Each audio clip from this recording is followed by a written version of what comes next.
It's my old buddy Alfred Nino Ortiz, my bandmate from the LA Salsa Society, Bongo Logic. He was a member of Poncho Sanchez.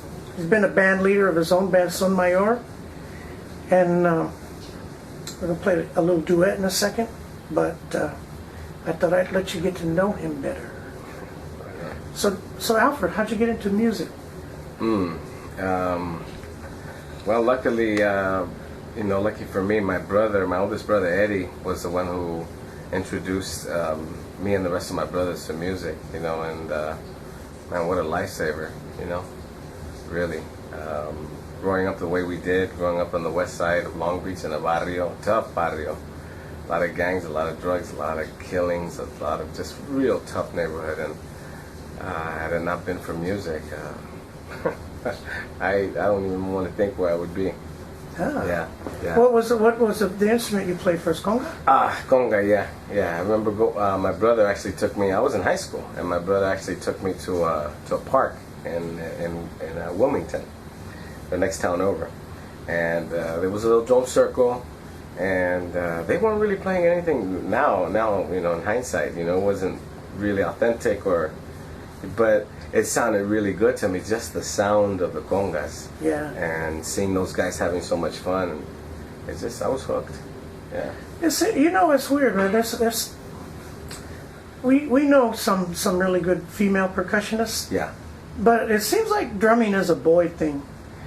It seems that way. I mean, we get together, man. I feel like I'm drumming when I play. Yeah. I like the aspect of the Latin music is I like to just pick a note and then just work with you guys and play in the drum thing. Right. I just wonder why. Yeah, well, man. In the old days, they didn't let women play the drums, did they? Well, that's mainly in a religious setting, like especially from what I know of in Cuba, like the secret society of like Abacuas. Those guys were just all male. And there was no women involved, or bata drumming. And to this day it's still off limits. Really? Yeah, and in a ceremonial setting. Yeah. Yeah. But secularly, no, they can play. Yeah, but it's a very tough instrument. It's tough on your body. It's tough. Yeah. I know, man. I've seen guys piss blood a couple of times. Oh yeah, it's happened to me. People don't realize that they throw their white blood count out of whack. Mm-hmm. Especially, I've been to a couple of those things where the guys play all night long. Mm-hmm. Mm-hmm. I mean, I didn't stay all night. Yeah. But True.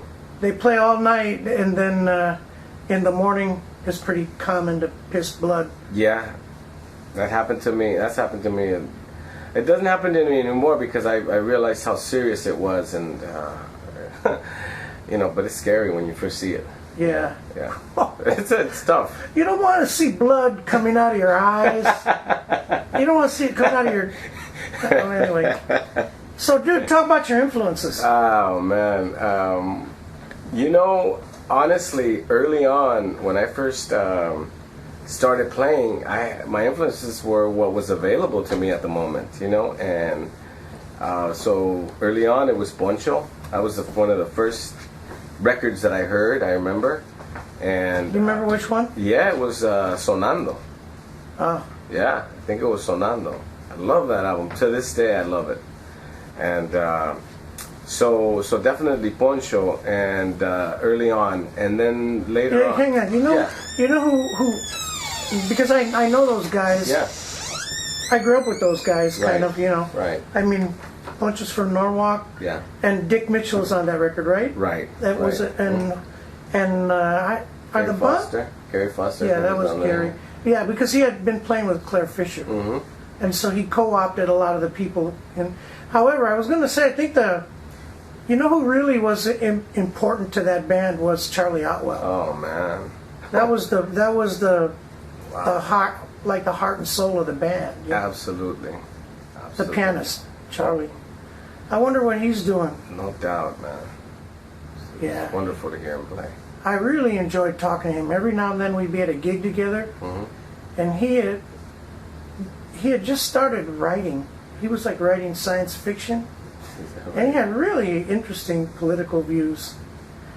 It wasn't bullshit because he had a lot of facts, you know. Right, So he's one of those guys that would tell you something that would sound like it was going to bother you. Yeah. But if you talk to him, you'd start learning something you didn't know.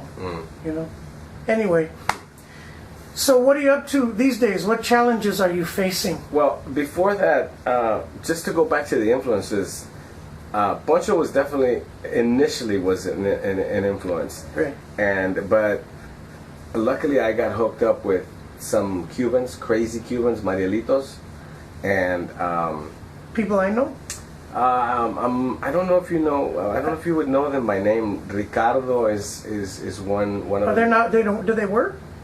They're not really in the scene that we're in. They mainly do the the folkloric. Yeah. And so, you do know Juanito Vasquez.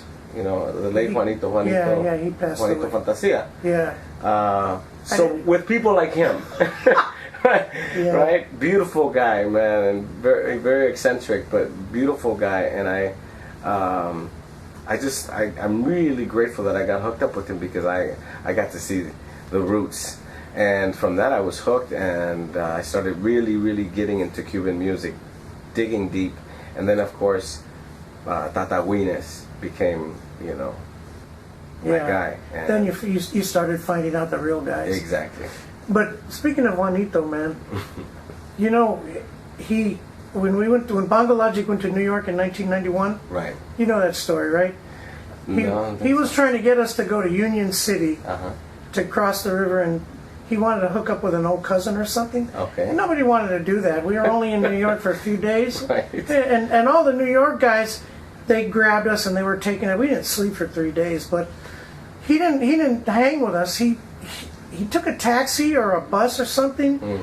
He got all the way out there to Union City, and then his relative didn't live there anymore.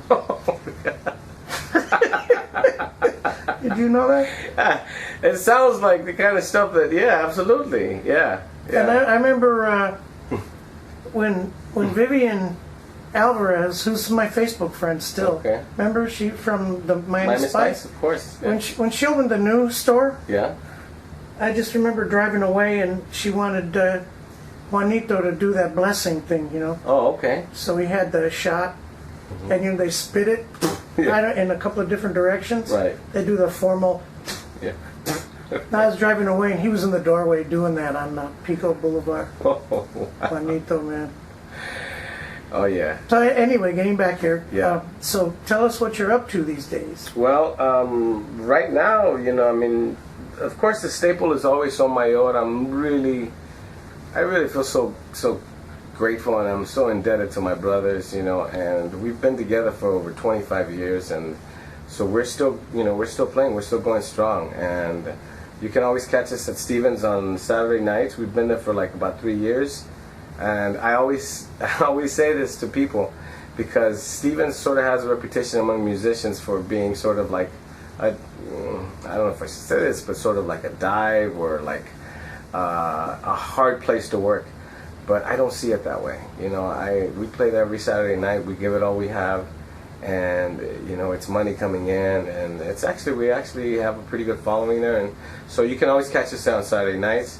I've been involved in a Changui project, and the name of the band is Changui Majadero, and we're practically done with our album. We were recording last night. We should be done by this coming Monday, so there should be an album, a CD, pretty soon. And I play with Jose Rizzo and Mongorama, and Jazz on the Latin side will be at the Hollywood Highland on Tuesday, June the 30th. It's coming Tuesday. And one of the highlights, I guess, this year for me is actually getting to we're going to go play in Cuba at the Havana Jazz Festival in December with Mongorama. And boy, man, I'm really excited about that. I've been to Cuba before, but not to play. And so who's going?